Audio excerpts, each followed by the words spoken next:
कक्षा 9 से 12 के हिंदी विषय पाठ्यक्रम के अंतर्गत प्रस्तुत है दो बैलों की कथा की प्रश्नोत्तर। पहला प्रश्न है, काजी हाउस में कैद पशुओं की हाजिरी क्यों ली जाती होगी? उत्तर, काजी हाउस में कैद पशुओं की हाजिरी इसलिए ली जाती होगी ताकि कैद पशुओं की संख्या का पता चल सके और पता लगाया जा सके कि उनमें से कोई भाग या मर तो नहीं गया है। अगला प्रश्न, छोटी बच्ची को बैलों के प्रति प्रेम क्यों उमड़ आया? छोटी बच्ची की मां मर चुकी थी, वह मां के बिछड़ने का दर्द जानती थी, इसलिए जब उसने हीरा और मोती की व्यथा देखी तो उसके मन में उनके प्रति प्रेम उमड़ आया। उसे लगा कि वे भी उसी की तरह अभागे हैं और अपने मालिक से दूर हैं। प्रश्न संख्या 3, कहानी में बैलों के माध्यम से कौन कौन से नीति विषयक मूल्य उभर कर आए हैं? इस कहानी के माध्यम से निम्नलिखित नीति विषयक मूल्य उभर कर सामने आए हैं। पहला, विपत्ति के समय हमेशा मित्र की सहायता करनी चाहिए। दूसरा, आजादी के लिए हमेशा सजग एवं संघर्षशील रहना चाहिए। तीसरा, अपने समुदाय के लिए अपने हितों का त्याग कर देना जरूरी है। प्रश्न संख्या 4, प्रस्तुत कहानी में प्रेमचंद ने गधे की किन स्वभावगत विशेषताओं के आधार पर उसके प्रति रूढ़ अर्थ मूर्ख का प्रयोग न कर किसी नए अर्थ की ओर संकेत किया है? उत्तर, प्रेमचंद ने गधे की सहनशीलता, सीधेपन, क्रोध न करने, हानि लाभ, सुख दुख में समान रहने आदि गुणों के आधार पर उसे बेवकूफ के स्थान पर संत स्वभाव का प्राणी करार दिया है, जो बहुत अधिक सीधेपन के कारण सम्मान का पात्र नहीं समझा जाता। प्रश्न संख्या 5, किन घटनाओं से पता चलता है कि हीरा और मोती में गहरी दोस्ती थी? उत्तर, दोनों एक दूसरे को चाटकर और सूंघकर अपना प्रेम प्रकट करते थे।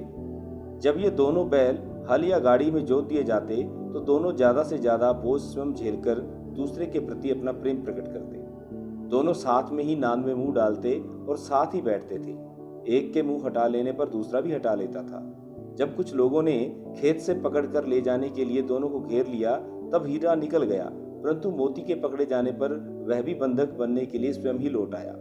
कांजी हाउस की दीवार के टूट जाने पर जब हीरा ने भागने से मना कर दिया तो अवसर के बावजूद भी मोती उससे छोड़कर नहीं भागा। प्रश्न संख्या 6, लेकिन औरत जात पर सींग चलाना मना है, यह भूल जाते हो? हीरा के इस कथन के माध्यम से स्त्री के प्रति प्रेमचंद के दृष्टिकोण को स्पष्ट कीजिए। हीरा के इस कथन से यह ज्ञात होता है कि समाज में स्त्रियों के साथ दुर्व्यवहार किया जाता था। इसके साथ ही उन्होंने शारीरिक यातनाएं भी दी जाती थी। इसलिए समाज में ये नियम बनाए जाते थे कि उन्हें पुरुष समाज शारीरिक दंड न दे, और हीरा और मोती भले इंसानों के प्रतीक हैं, इसलिए उनके कथन सभ्य समाज पर लागू होते हैं। असभ्य समाज में स्त्रियों की प्रताड़ना होती रहती थी।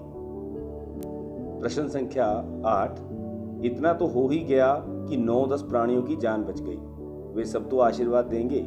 मोती के इस कथन के आलोक में उसकी विशेषताएं बताइए। मोती के इस कथन में उसकी निम्नलिखित विशेषताएं उभर कर सामने आती हैं। मोती आशावादी है क्योंकि उसे अभी यह विश्वास है कि वह इस कैद से मुक्त हो सकता है। वह स्वार्थी नहीं है, स्वयं भागने की बजाय उसने अन्य सभी जानवरों को सबसे पहले भागने का मौका दिया। प्रश्न संख्या 9, आशय स्पष्ट कीजिए।